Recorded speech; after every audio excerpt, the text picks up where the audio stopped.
चक्षुरुन्मिलितं येन तस्मै श्रीगुरुवे नमः। श्रीचैतन्यमनोभीष्टं स्थापितं येन भूतले स्वयं रूपा कदा मह्यं ददाति स्वपदान्तिकम्। वन्देऽहं श्रीगुरो श्रीयुतपदकमलं श्रीगुरून् वैष्णवांश्च श्रीरूपं साग्रजातं सगनरघुनाथान्वितं साद्वैतं सावधूतं परिजनसहितं कृष्णचैतन्यदेवम् श्रीराधा कृष्णपदान् सगनललिता श्रीविशाखान्वितं च। जय श्री कृष्ण चैतन्य प्रभु नित्यानंद श्री अद्वैत गदाधर शिवासादि गौर भक्त वृंद। हरे कृष्णा कृष्णा कृष्णा हरे हरे, हरे राम राम राम हरे हरे। हरे कृष्णा, सभी का स्वागत है नित्य श्रवण की कथा में। आज हम लोग प्रश्नोत्तरी सेशन करना चाहता हूं। मैं चाहता हूं कि आप लोग कोई भी भक्ति संबंधित प्रश्न पूछें, चर्चा करें और उसकी हम डिस्कशन करें। टॉपिक कंटिन्यू हम कल करेंगे।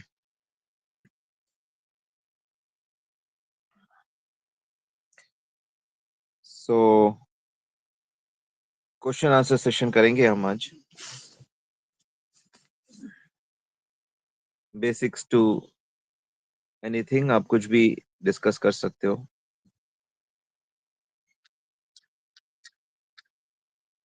Question and answer today.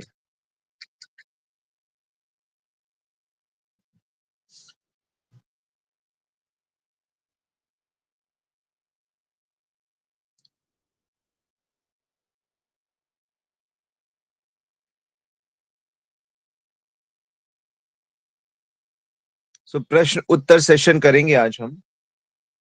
हमारे शास्त्रों की शैली है ये। शास्त्रों में शिष्य गुरु से प्रश्न पूछ रहा है, साधु साधु से पूछ रहे हैं, भगवान से पूछ रहे हैं, और उसके उत्तर में फिर भगवत कथाएं होती हैं। प्रश्न तो एक ही है, सुख कैसे मिलेगा, परम सुख कैसे मिलेगा, भगवान से लगाव कैसे होगा। तो प्रश्न तो एक ही है, पर फिर भी उस प्रश्न को अलग अलग तरीके से पूछा जाता है, अलग अलग चीजों को जानने के लिए। इसीलिए लोग संसार को समझना चाहते हैं। संसार बेसिकली सेल्फिश है। संसार में संसार काम से बना हुआ है। काम का मतलब होता है कि अपनी इंद्रियों को ठीक करो, अपनी इच्छाएं पूरी करो, दूसरों की ज्यादा परवाह नहीं करो। दूसरों से हमें काम, उनसे हमारा मतलब सिद्ध होता है, मतलब उनसे हमें कुछ सुख मिल सकता है, तो हम उनकी इज्जत करते हैं। लेकिन जैसे हमको पता लग जाता है कि इससे मेरा मतलब सिद्ध नहीं होगा, तो वैसे ही हम उसके प्रति निष्ठुर हो जाते हैं, उदासीन हो जाते हैं। वैसे हमारा मतलब तो सबसे सिद्ध होगा, क्योंकि सबके सब भगवान के हैं। ये हमको आना चाहिए, देखना आना चाहिए कि हम सब भगवान के हैं।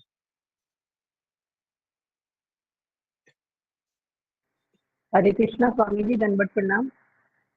जी माता जी। जी स्वामी जी, ऐसे हमें पता है कि हमें अपने बच्चों से, अपने परिवार से ज्यादा मोह नहीं रखना।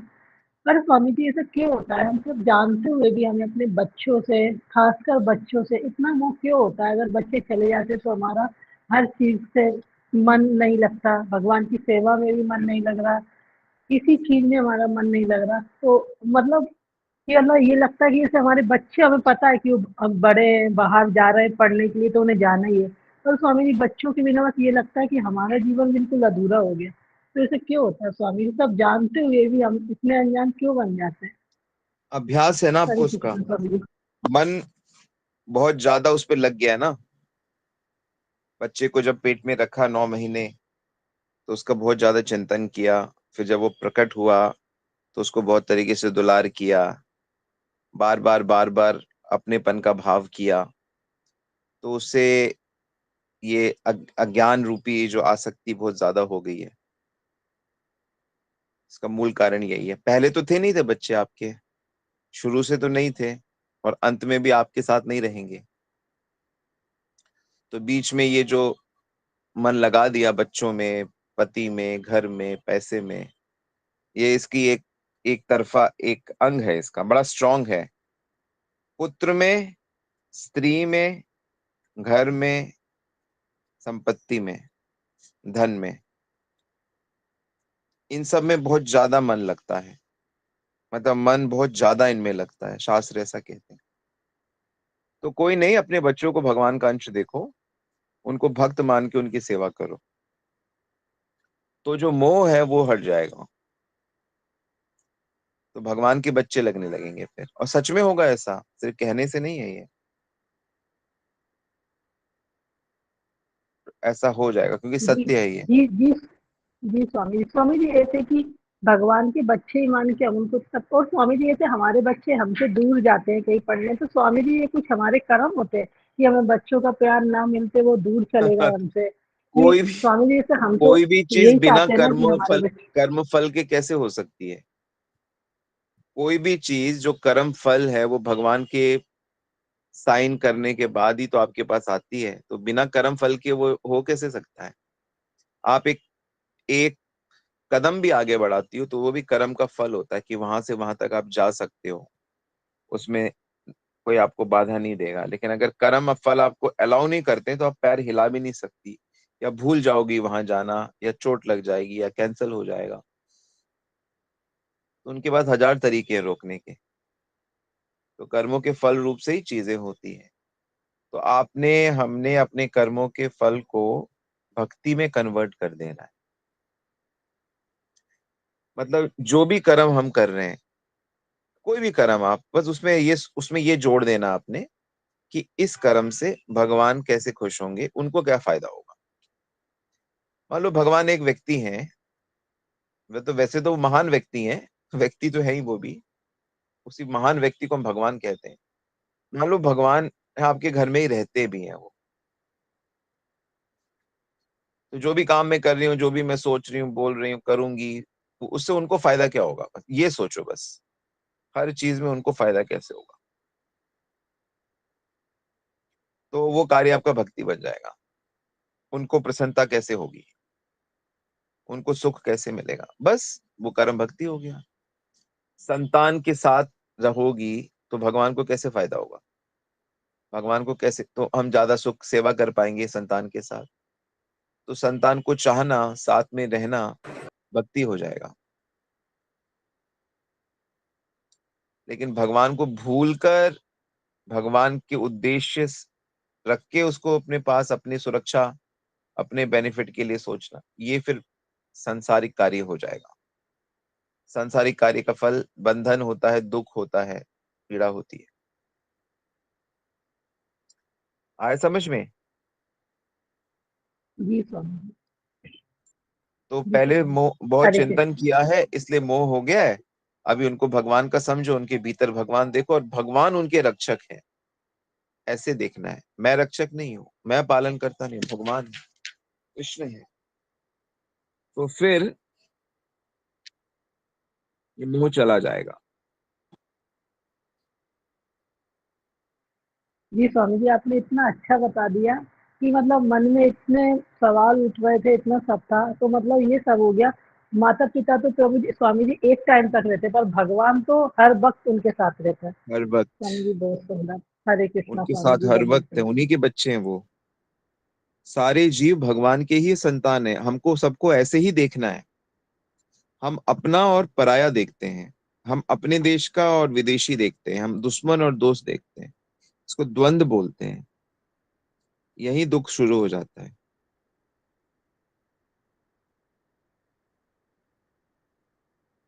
ओके, यहाँ पे प्रश्न है, ज्ञानी भक्त और सरल भक्त की भक्ति में क्या अंतर होता है?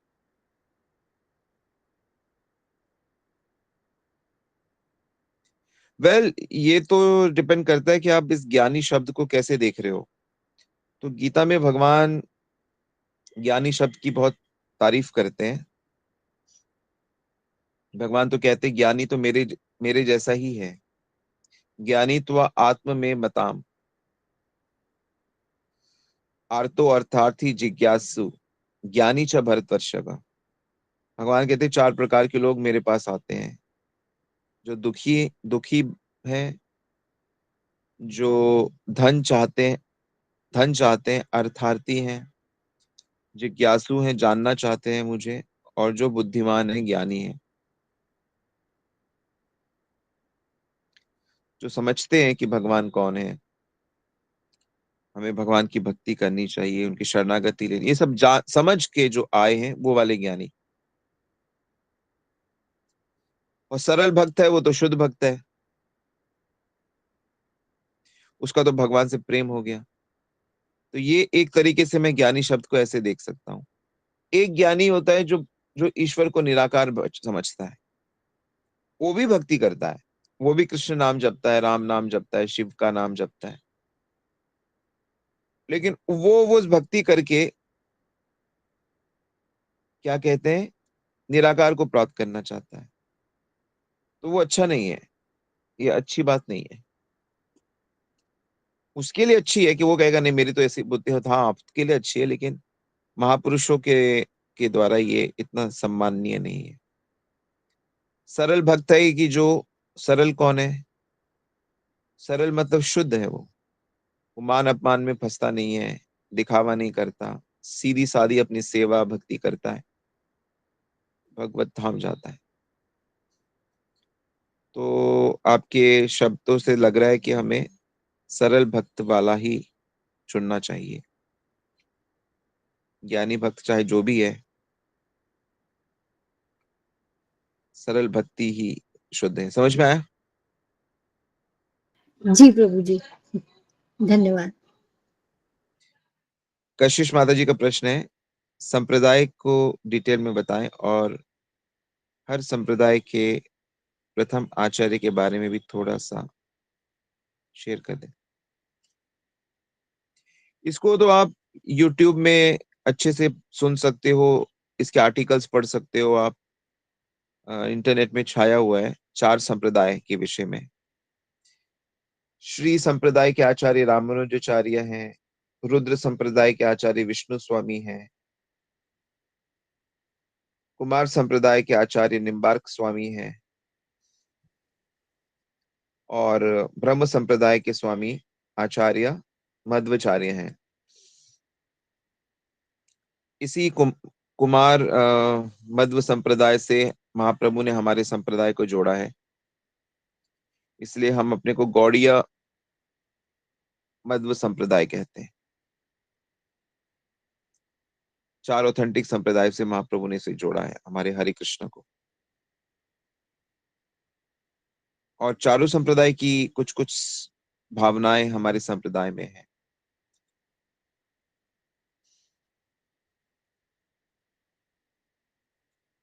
तो बाकी डिटेल्स आप इनके लाइफ लाइफ पढ़िए, आपने रामानुजाचार्य की लाइफ पढ़ी है, मैंने मध्वाचार्य की लाइफ पढ़ी है, निम्बार्क स्वामी की लाइफ नहीं पढ़ी मैंने, और विष्णु स्वामी की भी पढ़ी नहीं अभी तक, लेकिन उनके बारे में आप थोड़ा बहुत डिटेल इंटरनेट से पढ़ सकते हो। बहुत अद्भुत है दोनों का ही लाइफ। इनफैक्ट हमने तो रामानुजाचार्य की तेलुगु फिल्म को हमने हिंदी में भी बनाया है, मतलब उसका डबिंग नहीं किया, लेकिन उसका स्क्रिप्ट तो है मेरे पास।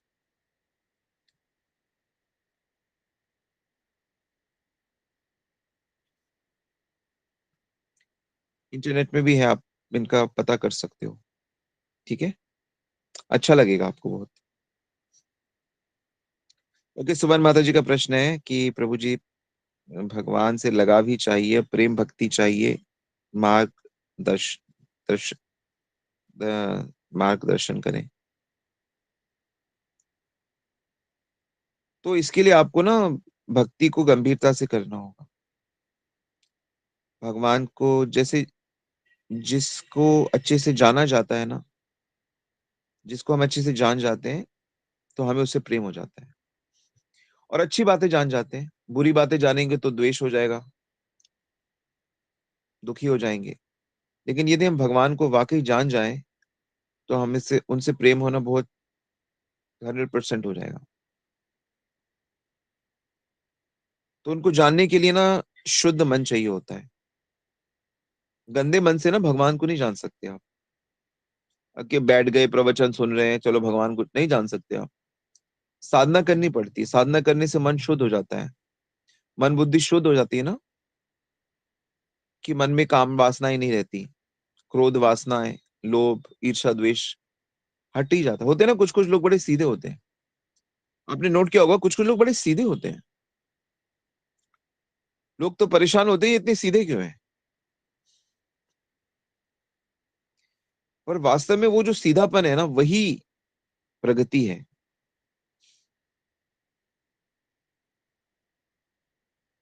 तिकड़म नहीं होना चाहिए मनुष्य। वो व्यक्ति बहुत सुखी रहते हैं, वो लोग, सीधे साधे लोग,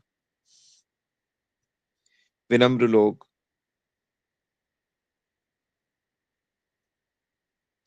किसी का मजाक नहीं उड़ाते, तंग नहीं करते, लालच नहीं करते, गुस्सा नहीं होते, ईर्ष्या नहीं करते। सीधे साधे लोग, वो पिछले जन्म की साधना होती है। तो हमें अपनी साधना को ठीक से करना है, सिंसियरली करना है, अपने हृदय को शुद्ध करना है। तो शुद्ध हृदय जब हो जाता है, तो अपने आप भक्ति प्रकट होने लगती है, प्रेम हो जाता है।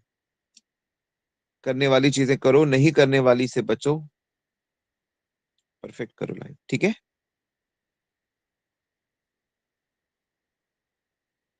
भक्तों के बीच में कैसा रिलेशन है? वो रिलेशन है, वो क्या, मैत्री रिलेशन होना चाहिए। मैत्री, फ्रेंडशिप का। और गुरु शिष्य रिलेशन होता है। सो अपने बराबरी वालों के प्रति मैत्री, अपने से बड़ों के प्रति विशेष श्रद्धा, और अपने से छोटों के प्रति स्नेह, वात्सल्य।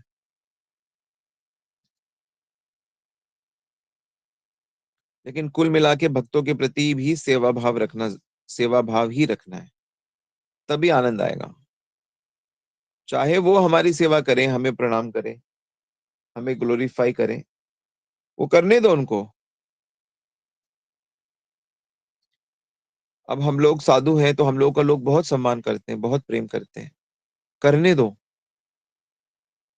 लेकिन हम हृदय से उनका सम्मान करें।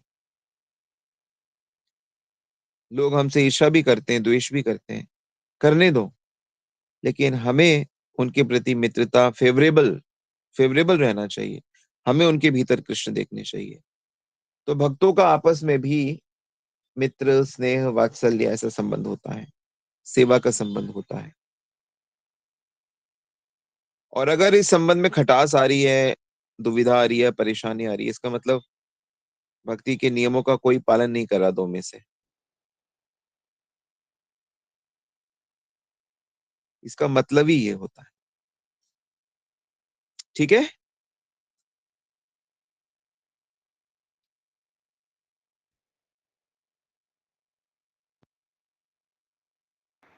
हरे कृष्णा प्रभु जी, दंडवत प्रणाम। प्रभु जी जी, माता। वैसे 16 माला का नियम बताते हैं, लेकिन जब हम नाम जप करते हैं तो नाम भगवान जो बताए जाते हैं कि हम नाम भगवान को वो करते हैं, याद करते हैं, तो उसमें जैसे मनके पे 16 की काउंटिंग जरूरी होती है, या हर मनके में उसको महसूस करना, और उसको किस तरीके से महसूस करें। जो भी हम नाम ले रहे हैं, जैसे हरे कृष्णा बोलते हैं तो राधा कृष्ण बोल रहे हैं, तो उन्हें महसूस करना, उनकी लीलाओं को याद करें, रूप को याद करें, तो फिर काउंटिंग नहीं कम नहीं, हो पहले जाएगी। पहले तो ठीक से 16 माला करनी है। अभी महसूस मत करिए। महसूस करने के चक्कर में सब 16 माला छूट जाएगी। पहले 16 माला अच्छे से करिए, ऐसे बिना अपराध के करें। अपराध आपको पता ही है, नाम अपराध आपको पता ही है। बिना नाम अपराध के पहले अपनी लाइफस्टाइल ऐसे कर लीजिए कि अपराध ना हो, और भगवान अपने नाम में है, भगवान मेरे साथ हैं। इस भाव से नाम जप करिए, भगवान सुन रहे हैं उसको नाम को। तो जब इस भाव से जप करोगे तो अपने आप फील होने लगेगा प्रभु नाम की जो अचिंत्य शक्ति, आनंद। प्रभुपाद ने कहा, प्रभुपाद से किसने पूछा आपने ऐसे कैसे प्रचार कर दिया? बोला हरि नाम से किया है, हरि नाम की शक्ति से किया है। हरि नाम की शक्ति अकल्पनीय है, आप कल्पना नहीं कर सकते। तो इसलिए सिंसियरली नाम करो, बिना अपराध की करो, अपने आप प्रकट हो जाएगा सब। ध्यान दो इसको, साधारण मत लो इस बात को, लिख लो इस बात को। निरंतर नाम लेना है, बिना अपराध के नाम लेना है, प्रकट हो जाएगा अपने आप। स्वयमेव स्फुरितिहा सेवन मुखे जीवादो, स्वयमेव स्फुरितिहा। जब व्यक्ति रेगुलर सिंसियरली साधना करता है और भगवान का प्रसाद ही ग्रहण करता है, सेवन करता है भगवान का मुख से, तो अपने आप सब कुछ प्रकट हो जाता है जीवन में, मतलब भक्ति प्रकट हो जाती है।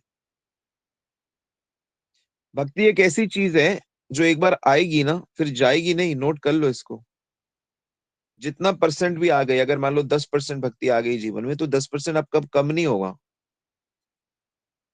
80% आ गई तो कम नहीं होगा, फिर सोचो कितना अच्छा है।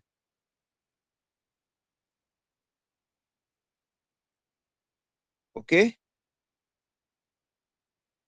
जी प्रभु जी। प्रभु जी एक प्रश्न और है, कौन कौन से पाप कर्मों के फल भुगतने होते हैं, या जो कहते हैं प्रारब्ध के है, कुछ बीज है, मतलब वो थोड़ा सा समझा दीजिए प्रभु। नहीं, मैंने आप लोगों को पाप के बारे में बताया था कि कौन कौन से पाप होते हैं। तो पाप का फल तो मिलता ही है, लेकिन जब हम सिंसियरली भक्ति करते हैं तो उसके प्रभाव से पाप के फल जल जाते हैं, ऐसा होता है। अच्छा प्रभु जी, जैसे वो संचित कर्म आप बता रहे थे, फिर वो कर रहे हैं जो संचित का अभी तो वो मतलब आगे होता है चल। इकट्ठे हैं, इकट्ठे हो गए, वो आएंगे अभी आपके पास, बाद में आएंगे। और प्रभु जी बीज रूप जो कहते हैं। प्रवृत्ति जो होती है, जैसे किसी कार्य को, पाप को, पुण्य को करने का मन करता है। जैसे मान लो मन करता है कि मैं दान दूं, मन करता है मैं गौ की सेवा करूं, मन करता है मैं साधुओं की सेवा करूं, तो ये पुण्यों का फल है बीज रूप से। तो ठीक इसी प्रकार हिंसा का मन करे, किसी को उल्टा सीधा बोलने का मन करे, झूठ बोलने का मन करे, अपवित्र रहने का मन करे, शिष्टाचार का पालन नहीं करने का मन करे, उल जुलूल कार्य करें, बोले,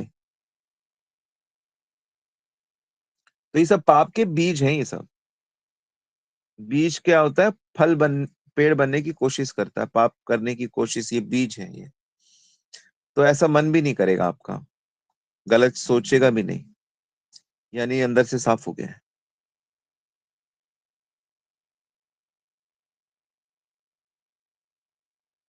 समझ में आया? जी प्रभु जी, प्रभु जी दंडवत प्रणाम। हरे कृष्ण। तो बीज है संस्कार, प्रवृत्ति, मन करता है वो करने का, करता है मन गुस्से का, इसको मौका मिलेगा बताएंगे इसको या सेवा कैसे करें। तो ये पुण्य के बीज और पाप के बीज, कूटम बोलते हैं इसको, बीजम कूटम।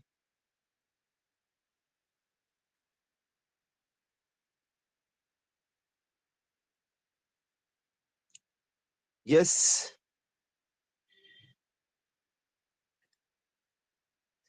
ओके, एक और प्रश्न आया है, हम गुरु को प्रसन्न कैसे कर सकते हैं? ये तो बहुत सरल है, उनकी आज्ञा मानने से। आज्ञा पालन, आज्ञा पालन में ही भक्ति आ जाएगी, आज्ञा पालन में ही माला आ जाएंगी, सेवा आ जाएगी, सब कुछ आ जाएगी। उनकी आज्ञा का पालन करना है बस, उनके अनुकूल रहना है, उनकी आज्ञा का पालन करना है, उनके अनुकूल भाव से उनकी सेवा करनी है।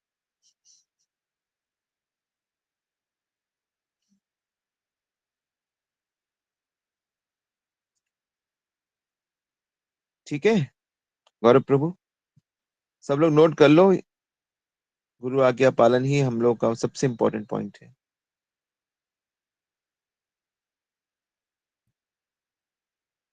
प्रश्न है, हमें अपनी भक्ति का कैसे पता चलेगा कि हम कुछ प्रगति कर पा रहे हैं या नहीं। सदा प्रसन्न रहेंगे, मन प्रसन्न रहेगा, शांति रहेगी, उथल पुथल नहीं रहेगी जीवन में, द्वेष नहीं रहेगा।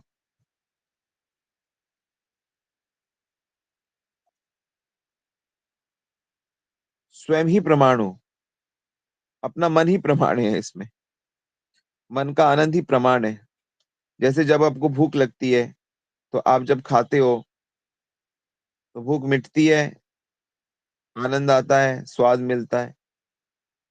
तो ठीक उसी प्रकार जब भक्ति करते हैं तो सब कुछ प्रकाशित होता है, पॉजिटिव होता है, सब कुछ दिव्य लगता है।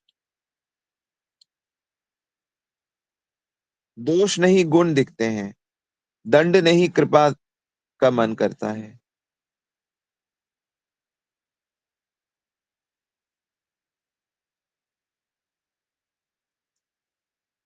भक्ति करने से दृढ़ हो जाएगा, ये सब अपने आप प्रकट हो जाएगा। ठीक है, ओके। समृद्धि वैष्णवी का प्रश्न है, प्रभु जी जैसा पहले चैंटिंग में मन लगता था वैसा अब नहीं लगता, तो उसे कैसे ठीक करें। मन नहीं लग रहा, इसका मतलब कुछ गड़बड़ हो रही है। इसका मतलब है कि या तो कुछ अपराध हो रहा है या पाप हो रहा है, नया पाप हो रहा है कुछ नया। इसके लिए सभी वैष्णवों का विशेष सम्मान करना है, ठीक है। दूसरा, चैंटिंग का टाइम फिक्स होना चाहिए। चैंटिंग का टाइम फिक्स होना चाहिए, सुबह सुबह ये मेरा टाइम है, या दोपहर को, जब भी ये मेरा टाइम है चैंटिंग का। और जैसा मैंने कहा, सत्व गुण में रहना है, 2 बार कम से कम नहाना है, सात्विक भोजन करना है, जल्दी उठना है। जल्दी उठने से सात्विक बने रहोगे। तो ये सब फॉलो करो और देखो कितना मन लगेगा।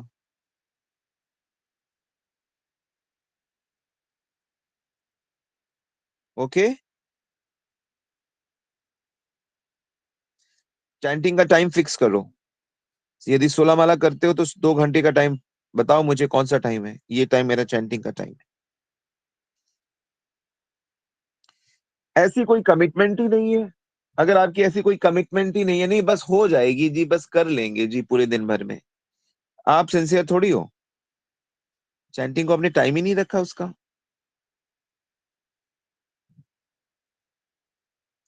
बस वाला बच्चों को लेके आता ना स्कूल से, ठीक इतने बजे आऊंगा, इतने बजे बच्चे बैठेंगे, इतने बजे, इतने मिनट में इनके घर, इतने मिनट में इनके घर, इतने बजे आपके घर। तो टाइम दे रखा है उसको। वो कहेगा नहीं कभी भी हम कुछ भी करते हैं, कैसे भी करते हैं, ऐसे नहीं होता। तमोगुण है ये।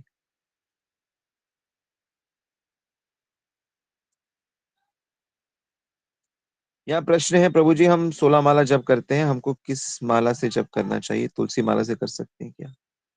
तुलसी माला से कब करते हैं, जब प्याज लहसुन नहीं खाते, जब मांस मदिरा नहीं कर खाते पीते, जब 4 नियमों का पालन करते हैं, एकादशी व्रत करते हैं।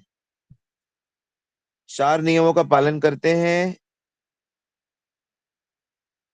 एकादशी व्रत पालन करते हैं, प्याज लहसुन नहीं खाते हैं, तब आप तुलसी माला से जप कर सकते जी प्रभु जी, हरे कृष्णा।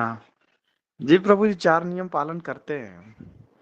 जी, तो एकादशी और 4 नियम पालन करते, प्याज लहसुन नहीं खाते, एकादशी करते हो, जी तो आप प्रभु जी। तुलसी में जप कर सकते हो।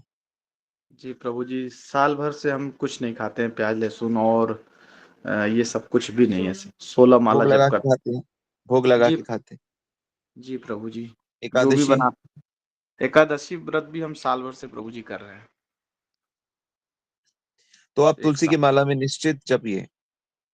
जी प्रभु जी, धन्यवाद प्रभु ठीक है? जी, दंडवत प्रणाम।